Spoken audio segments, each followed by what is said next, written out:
राष्ट्रिय लिगका लागि एपीएफमा कोचसहित नयाँ 2 खेलाडी अनुबन्धित। राष्ट्रिय लिग फुटबलको लागि एपीएफ फुटबल क्लबले प्रशिक्षक राजेन्द्र तामाङलाई अनुबन्ध गरेको छ।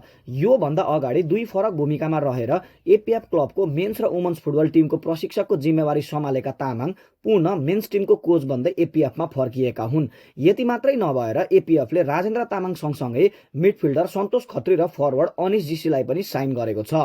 लास्ट इयर भएको एएफसी वुमन्स च्याम्पियन्स लिग क्वालिफायर्समा तामाङले एपीएफको टिम सम्हालेका थिए। त्यो भन्दा अगाडि 2076 सालमा उनी एपीएफ मेन्स टिमका कोच पनि भएका थिए।